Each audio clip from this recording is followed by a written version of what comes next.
warahmatullahi wabarakatuh. Selamat pagi. Perkenalkan, saya Mami Yuliani SPDGR, CGP Angkatan 11 Kabupaten Sumba Barat Daya. Pada kesempatan kali ini, saya akan melakukan wawancara dengan Bapak Kepala SMP Katolik Santo Paulus Karuni, yaitu dengan Bapak Octavianus Bunda SPDGR. Selamat pagi Bapak. Selamat pagi Ibu. Apa kabarnya Bapak? Saya hari ini baik-baik saja. Baiklah Bapak. Jadi ini Bapak, terima kasih atas kesempatan yang diberikan, atas waktu yang diberikan. Saya mendapatkan tugas dari Pendidikan Guru Penggerak untuk melakukan wawancara terkait dengan pengambilan keputusan di instansi yang Bapak pimpin. Baik. Bisa dimulai Bapak? Ya, sudah bisa mulai. Baik. Jadi untuk pertanyaan pertama, selama ini bagaimana cara Bapak dapat mengidentifikasi kasus-kasus yang merupakan dilema etika atau rujukan moral di sekolah yang Bapak pimpin ini? Baik, untuk mengidentifikasi beberapa kasus berkaitan dengan etika memang satu hal yang kita berpikir kita bisa bilang bahwa tidak bisa lakukan atau mau lakukan karena di situ karena ada hubungan antara semua guru, yaitu bagaimana dengan warga sekolah, karena di situ ada keluarga, mungkin ada dilema betul karena kita berpusat. Tapi saya sebagai kepala sekolah di sini biasanya kalau pada prinsipnya bahwa apapun yang dibuat tetapi itu dilakukan oleh guru, tetap saya menulis. Jadi saya mengidentifikasinya adalah menulis setiap hari. Saya biasanya kalau mereka pagi, saya biasa ketemu sendiri menulis. Kira-kira ada misalnya salah satu identifikasi ada teman yang karena mau minta tolong izin pagi-pagi. Nah, itu kan salah satu kita dilema atau pagi-pagi kita Bapak Guru kan kami ada budaya Kristen. Jadi pagi-pagi itu masuk datang tidak salah, lagi masuk gitu kan. Nah ini salah satu ya saya lihat awalnya itu Bapak Guru ini saya kata ada pun juga di dalam sesama siswa saya biasanya kata.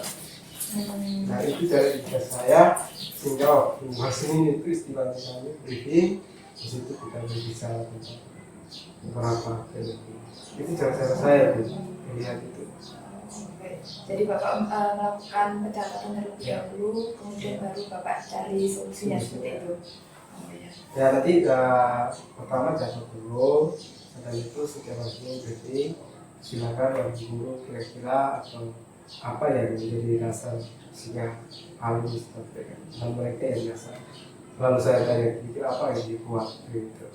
Nah itu yang biasa saya lakukan. Tetapi untuk identitasnya ya saya catat. Mengidentifikasinya dengan dicatat. Kemudian baru Bapak menentukan mau memutuskan seperti apa seperti itu Bapak? Iya, catat dulu. Apakah sudah ketika motivasi masih menunjak atau tidak? Kalau menunjak nanti yang itu tadi kita harus diskusi dengan jadi catat dulu.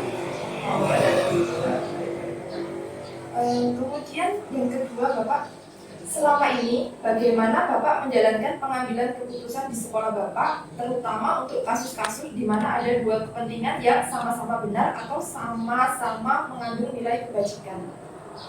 Ya, kalau berpikir berkaitan dengan suatu keputusan tentu akan dilema karena misalnya dua pilihan itu baik.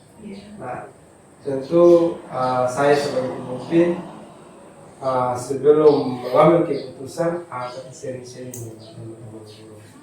Mungkin saat duduk-duduk istirahat atau ada beberapa guru. Ya tidak semua guru yang saya bisa diri, tapi saya rasa ada beberapa guru saya curhat-curhat. Lalu kemudian kalau di luar begitu, ini ada teman-teman guru yang hanya menggila saja atau berbicara rasa biasa, lalu nanti itu yang akan rasa saya berpikir nanti dengan siswa itu dengan bagaimana dengan sekolah kita apa yang kita membutuhkan. Nah kemudian dari keputusan ini saya selalu pertimbangkan memang dari setiap guru pasti ada yang kita terima dan pasti ada yang kita tidak terima. Pasti ada yang masuk akal dan pasti ada semua opini dan mereka pasti akan bikin kita mana yang ini. Tetapi saya sebagai kepala sekolah biasanya melihat mana yang risikonya paling kecil dalam keputusan atau mana yang manfaatnya paling banyak kalau dia baik begitu. Apakah lebih baik atau tidak? Nah itu yang saya. Tetapi biasanya saya biasa analisa itu dampaknya analis value. Jadi apa dampaknya ketika apa peluangnya ketika saya keputusan ini. Nah, seperti itu yang saya lakukan. Ya. Baik Bapak. Berarti Bapak lebih melihat resiko yang paling kecil, kemudian kebermanfaatannya, dampaknya terhadap sekolah ini, Pak ya. Apa sih kalau keputusan itu? Baik. Kemudian langkah-langkah atau prosedur seperti apa yang biasa Bapak lakukan selama ini? Itu tadi yang saya bilang. Ini kan berkaitan dengan tantangan. Iya. Tiga dan tantangan. Nah tantangan ini biasanya kalau saya prosedur yang tadi saya sudah sampaikan bahwa itu berawal itu ya dari semua warga sekolah. Ya, misalnya kita bicara tentang pendidikan, bicara tentang siswa. Ya, kita pertama sebelum mengambil keputusan, saya harus diskusi dengan orang tua dulu. Ya, kalau ada apa yang diputuskan. Dan kedua, saya berkomunikasi sebelum jawab itu saya sebenarnya komite. Ya, dengan beberapa dengan guru, siswa. Kalau siswa tujuan di situ adalah hanya sharing dengan mereka. Ketika kita berkomunikasi, kita buat keputusan ini apakah itu baik atau tidak. Ada siswa ya kita tidak semua siswa yang kita buat, tapi ada siswa yang kita merasa ya mengenal itu ya itu yang saya hanya. Tapi ya tadi apa yang bilang langkah prosedur ya. Untuk sebagai inspirasi dari beberapa itu banyak kita stafo, lalu kemudian kita sosialisasikan lagi, lalu kita akan menemukan kembali kira-kira apa dari semua yang kita buat itu apa yang kita buat. Misalnya begini, kita mengambil konsep apa yang dibuat di sekolah kembali dengan budaya yang pasti saya lalu bilang bahwa mereka yang bilang bahwa hanya siswa saja berpikir saja yang ini. Nah itu tadi itu dua tantangan. Pikir saja yang salah, kita yang lain nanti pas pikir salah gitu kan. Tapi di situ kan harapan kita bagaimana keteladanan yang diberikan semua guru. Jadi saya harap semua hadir. Jadi kemudian masing-masing. Dan kalau kita lihat bahwa ada beberapa yang termampu untuk memberi diri dalam bisnis ini. Ya itu yang maksudnya bagaimana kita mengambil prosedur itu mengambil diskusi kira-kira lagi langkah apa lagi kita untuk hal-hal yang baik. Oke. Baik Bapak. Jadi Bapak lebih ke sharing dulu ke semua stakeholder yang ada di sekolah ini. Lanjut ke pertanyaan selanjutnya, Bapak. Hal-hal apa saja yang selama ini Bapak anggap efektif dalam pengambilan keputusan pada kasus-kasus dilema etika? Ya, saya biasanya kalau itu tadi bahwa saya tetap terpatokkan pada regulasi. Aturan ini sebelum kita tetapkan ada rapat dengan guru. Nah, kalau aturan ini sudah sepakati, apapun yang terjadi itu adalah sahabat, keluarga, maupun rakyat tetap kita jalan aturan ini. Dan memang secara saya tidak langsung sekat atau mana, tetapi saya panggil, mungkin saja tugasnya dia, misalnya tugasnya sebagai apa. Saya bilang mungkin tugas ini kita istilah dengan ibu, mungkin Pak nanti sudah ada ini atau ibu nanti baru lanjut lagi. Mungkin dari tugas-tugas ini saya hentikan dulu sementara. Yang tetapi saya diskusi dengan ini, saya bilang nanti kalau Pak atau ibu sudah ada rasa untuk mau kembali mengajar, ya sudah saya ngajarkan. Tetapi ini adalah cara supaya saya lakukan ini supaya teman guru itu jangan berprinsip kita ini kerja saja. Tetapi ketika kita buat ini mereka sudah berpikir bahwa saya tidak bisa lagi gitu. Nah ini yang saya lakukan hal-hal seperti itu, karena kalau tidak seperti itu kalau budaya kita di Sumba ini ya harus pakai seperti itu, beda dengan budaya lain.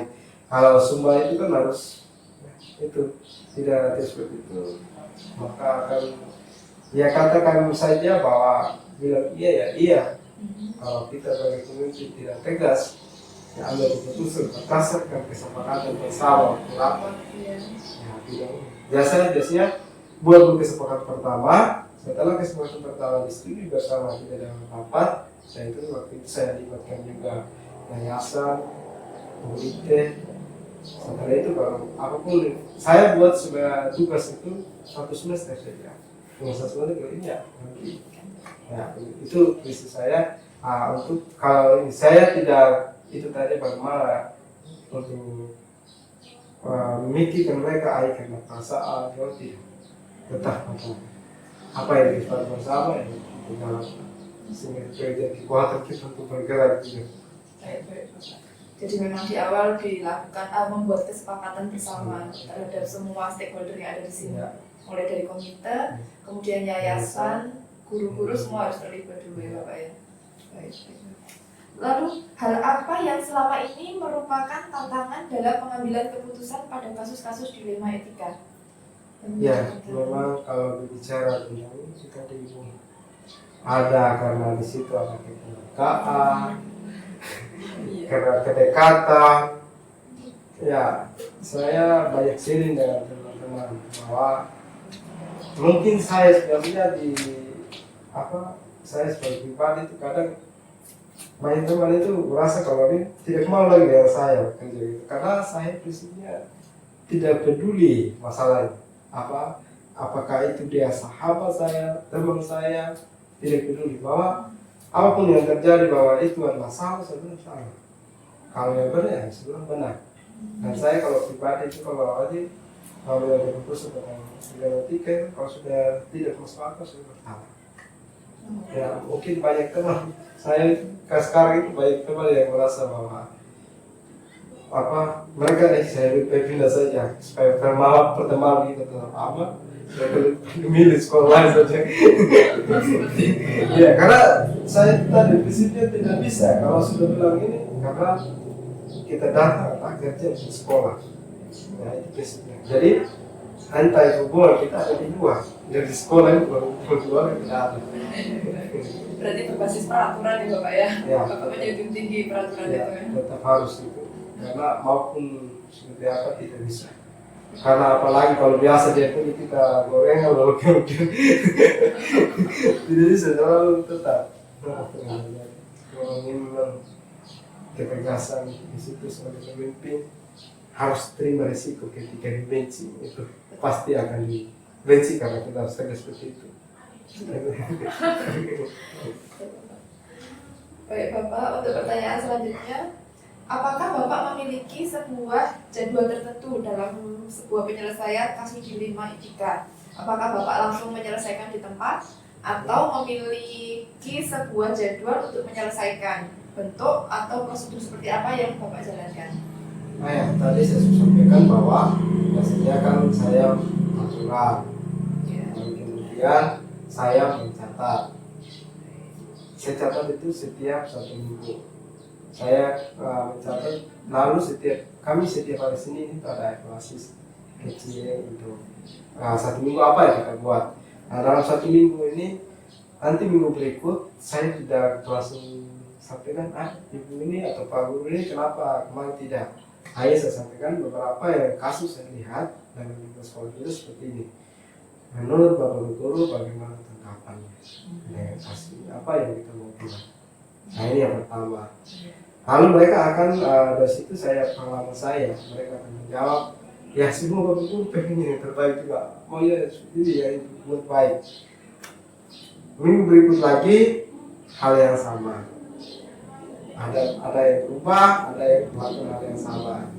Nah sudah kalau ada seperti itu catat lagi. Saya prinsipnya itu minimal itu saya biasanya pakai ada di Excel, ada buku kecil saya catat. Biasa itu triwulan saya tampilkan datanya.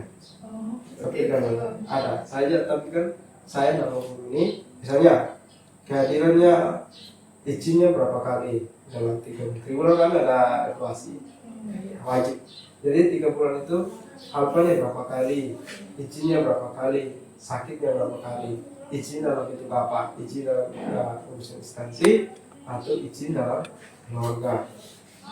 Nah itu saya tulis grafiknya. Jadi waktu evaluasi itu bersama yayasan, saya yayasan silakan lihat kami guru seperti ini. Dan dulu mereka lihat.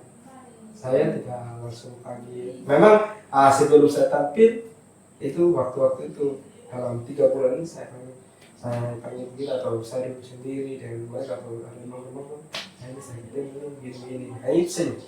Saya ketemu Pak atau Ibu ada yang kita apa buat.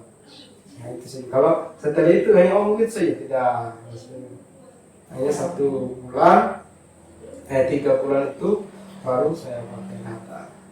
Mulai dari titik pacarannya, melambat masuk kelasnya. Saya paling tidak mau kalau lewat dari 5 menit. Jadi kalau 7.12 masuk, paling lama 7.20 sudah dalam ruang, jangan lewat. Berarti lewat saya catat nanti. Nah kalau misalnya tiap hari juga 7.20 dia masuk saya catat.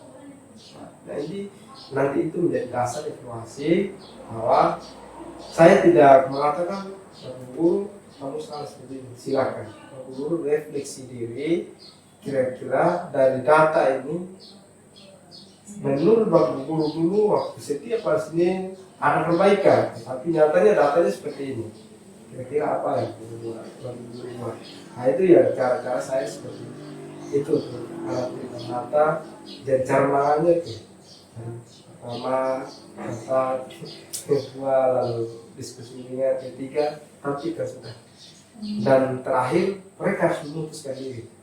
Apakah tetap dalam posisi seperti itu? Kemarin saya sudah buat, puji Tuhan hari ini data yang saya dapat itu sudah kurang yang izin. Karena itu efektifnya yang saya buat sudah kurang yang izin. Karena di situ mereka menemukan ini. Karena saya menentukan. Saya itu dari prinsip saya di MIT itu kan, apa itu? Kalau misalnya tidak mampu lagi, kemungkinan besar saya kembalikan ke yayasan. Nah, karena tidak bisa kita buat yayasan kira-kira mau tetap di mana itu. Nah, saya punya data. Karena kami kepala sekolah di yayasan bukan mengambil keputusan untuk memberhentikan, tetapi kami hanya memberikan informasi ke yayasan bagaimana itu tidak ada terakhir untuk menangani itu semuanya. Baik. Sangat menarik sekali Bapak ya, berarti tidak hanya asal bicara saja tetapi Bapak berbasis data ternyata dalam penyelesaian hal seperti ini. Bisa lanjut di pertanyaan selanjutnya Bapak? Silakan. Yang ketujuh yaitu adakah seseorang atau faktor-faktor apa yang selama ini mempermudah dan membantu Bapak dalam pengambilan keputusan dalam kasus-kasus dilema etika? Ya, kalau ini berkaitan saya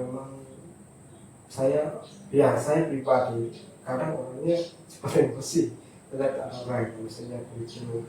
Waktu itu pemilihan kurikulum. Ketika saya dari kepala sekolah saya pilih orang yang tenang karena saya tahu pribadi saya orangnya emosional, jadi harus saya pilih kurikulum artinya orang wakil saya ini yang bisa memberikan masukan. Karena saya sekolah biasanya sebelum saya melangkah tentang itu, apakah saya perlu masuk akal tidak? Kalau dulu dia bilang beberapa timbang ya saya ikut. Kalau memang pertimbangan masuk akal, ini yang biasa saya lakukan. Tetapi ada beberapa ya tidak semua lah, tapi ada yang tinggal sekolahnya seperti itu yang biasa membantu saya memberi saran. Dan alat bagusnya seperti itu. Dan juga tidak lupa kalau saya ketemu mobil kadang saya ganggu bagaimana dengan sekolah ini tidak bisa lihat sedikit. Nah, mereka di situ mungkin dari pengawal dari masyarakat ada bahasa ya.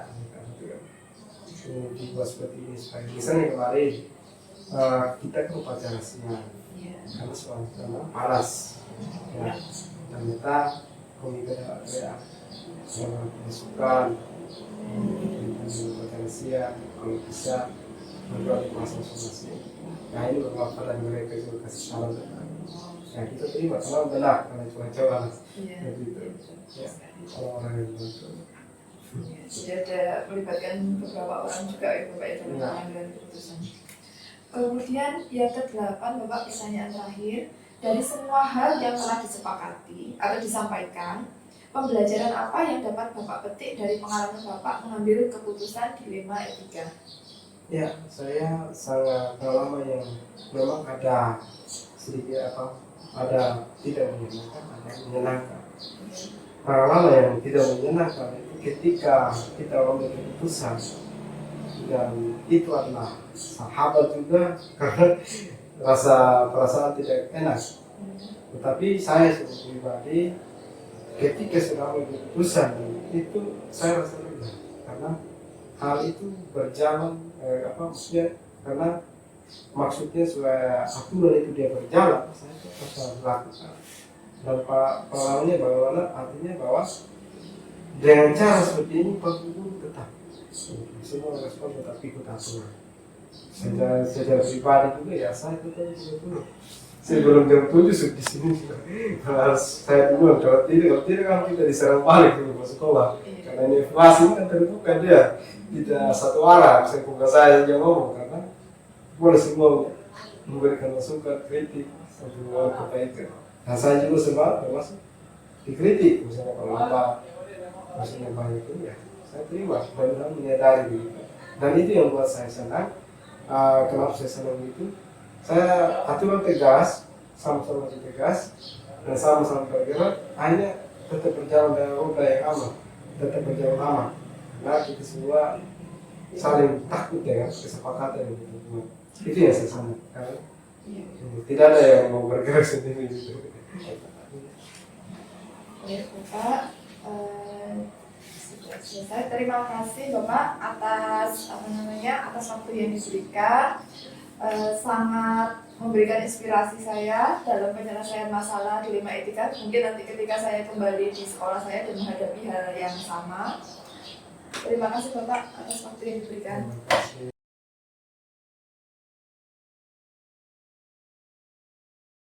Selamat pagi Mama.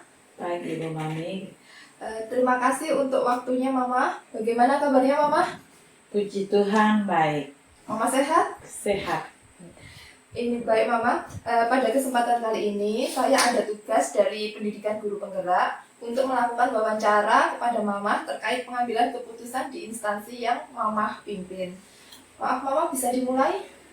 Bisa. Jadi pertanyaan pertama Mama, selama ini bagaimana cara Mama dapat mengidentifikasi kasus-kasus yang merupakan dilema etika atau rujukan moral?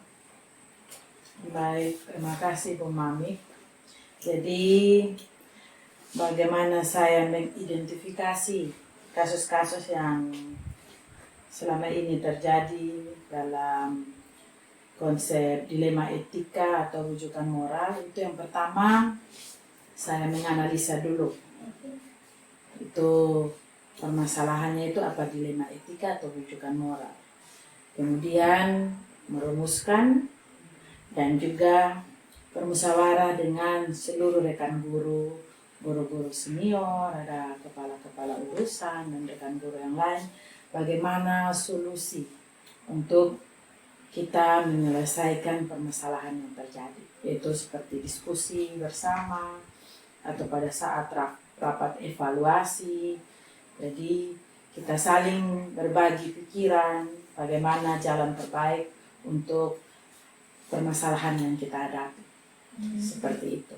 Baik Mama. Berarti Mama melibatkan semua stakeholder yang ada di sekolah ini. Iya, Mama.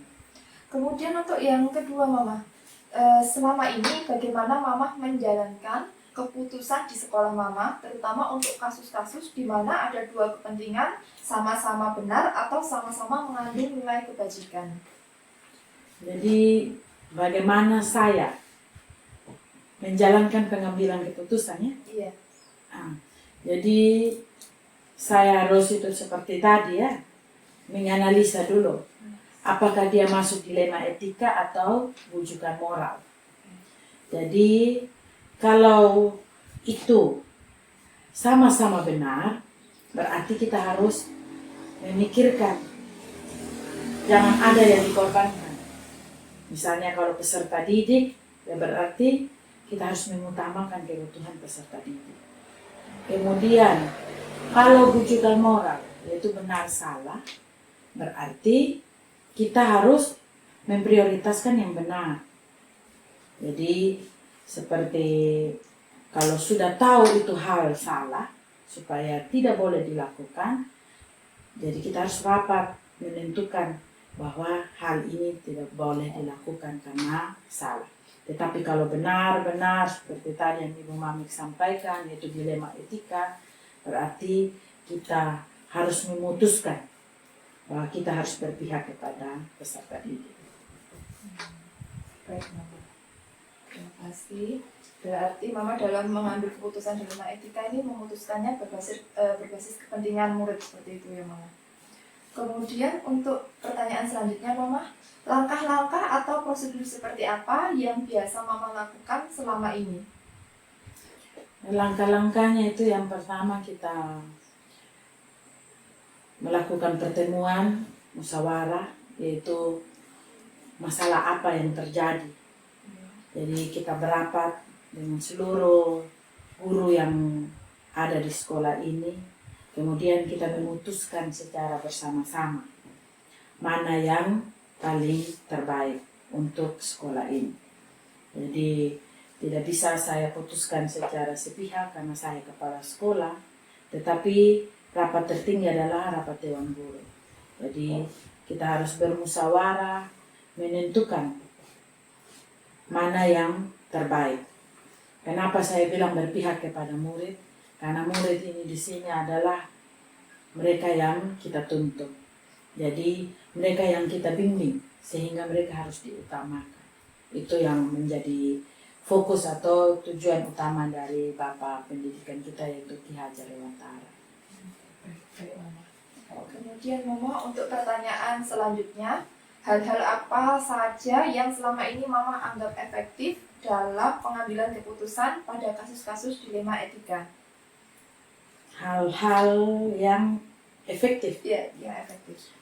Jadi hal-hal yang efektif yaitu ya seperti tadi yang saya bilang itu, kita harus langsung melakukan musyawarah, itu rapat bersama. Misalnya kayak ada baru-baru anak yang sudah sekian lama tidak masuk sekolah, tetapi dia anak dari orang tua yang sudah hidup ini sendiri, bapaknya sudah duda. Jadi saya memanggil wali kelas dan juga guru BK untuk mengunjungi bagaimana betul keadaan anak ini, kenapa dia tidak masuk sekolah. Karena saya pernah bertanya kenapa sering terlambat, kenapa sering tidak hadir di sekolah. Anak ini menjawab karena dia harus membantu bapaknya yang seorang guru di rumah. Makanya kita sebagai guru harus pergi melihat bagaimana keadaan anak itu. Kemudian mencari solusi yang terbaik. Karena anak ini juga butuh pendidikan. Supaya mengarahkan kepada bapaknya yang hanya seorang duda, sudah tidak mempunyai istri, dan anak ini sudah tidak punya mama, supaya dia mampu memotivasi anak ini, supaya anak ini rajin datang sekolah, jangan sering tinggal di rumah, kemudian membereskan pekerjaan dari malam hari, jangan tunggu pagi hari, sehingga menyebabkan dia terlambat atau kadang tidak masuk sekolah. Jadi itu menurut saya langkah efektif. Kemudian anak-anak yang tidak masuk sekolah, kita melakukan kunjungan home visit, bertemu dengan orang tua, dan juga supaya tahu bagaimana betul permasalahan anak-anak ini yang tidak masuk sekolah. Dan juga kalau pada saat kegiatan musrembang, kita menyampaikan juga kepada kepala desa untuk sama-sama membantu. Karena ada anak-anak yang tidak masuk sekolah, dikorbankan oleh orang tua, untuk menjaga adik atau menjaga rumah supaya bisa mengurangi ketidakhadiran anak-anak. Seperti itu Ibu Mami. Kemudian Mama, pertanyaan selanjutnya, apakah Mama memiliki jadwal tertentu untuk menyelesaikan suatu masalah di 5 etika? Kemudian apakah Mama menyelesaikan di tempat secara langsung atau memiliki sebuah jadwal untuk menyelesaikannya? Bagaimana Mama? Nah, kalau jadwal tidak bisa saya tentukan karena permasalahan ini kita tidak tahu munculnya kapan, selesainya juga kapan. Jadi kalau pas ada masalah langsung diselesaikan. Jadi kita langsung bermusyawarah, berdiskusi, berkolaborasi dengan semua guru-guru yang ada di sekolah ini sehingga guru-guru ini tahu bahwa sekolah ini mengalami hal seperti ini, menghadapi permasalahan seperti ini. Jadi kalau jadwal tidak bisa ditentukan karena setiap hari juga bisa ada permasalahan yang masuk yang ada di lingkungan sekolah. Ya, betul. Berarti tidak ada jadwal khusus Iya. untuk Mama. Kemudian Mama, adakah seseorang atau faktor-faktor yang selama ini mempermudah atau membantu Mama dalam pengambilan keputusan dalam kasus-kasus dilema etika? Nah, kalau itu ya paling ya sesama rekan guru atau juga kita berdialog dengan masyarakat, kita berbagi cerita, siapa tahu masyarakat atau orang tua yang berada di sekeliling sekolah ini bisa memberikan solusi. Karena ini anak-anak di sini kalau biasanya mereka tidak masuk sekolah itu biasa karena apa? Kita saling bercerita, jadi kalau pada saat bertemu kita bisa berbagi supaya orang tua juga atau masyarakat yang ada di sekitar tahu keadaan dari anak-anak mereka begitu. Kemudian ada komite sekolah juga, komite sekolah juga kita sampaikan permasalahan ini supaya sama-sama mendukung dan berkolaborasi dengan sekolah. Seperti itu. Berarti Mama melibatkan semua stakeholder ya, yang bisa membantu Mama dalam pengambilan keputusan. Kemudian sudah sampai pertanyaan yang terakhir Mama. Dari semua hal yang telah Mama sampaikan, pembelajaran apa yang dapat Mama petik dari pengalaman Mama dalam pengambilan keputusan? Jadi pelajaran yang saya ambil yaitu saya harus belajar menganalisa dulu permasalahan ini, apakah ini permasalahan yang harus segera diselesaikan atau permasalahan ini kita bisa bertemu orang tua dulu. Jadi kayak ada yang misalnya anak-anaknya pulang lapor orang tua, berarti ya kita harus selesaikan dan panggil orang tua. Tetapi ada permasalahan yang di sekolah yang kita sudah selesaikan di sekolah, berarti guru-guru sudah selesaikan, tidak melibatkan lagi orang tua. Jadi saya merasa bahwa lewat itu saya memahami bahwa kita harus dengan sabar, kemudian minta juga hikmat dari Tuhan, berdoa, sehingga kita mampu menyelesaikan permasalahan yang kita hadapi.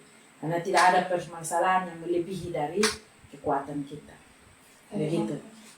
Baik Mama, terima kasih atas waktunya. Semoga hasil wawancara saya ini nanti dapat bermanfaat juga untuk saya pribadi ke depannya. Mungkin suatu saat ditugasi sebagai kita tidak tahu, mungkin jadi kepala sekolah atau pimpinan di tempat yang lain. Terima kasih atas waktunya Mama. Ya, sama-sama Ibu Mami.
Tuhan.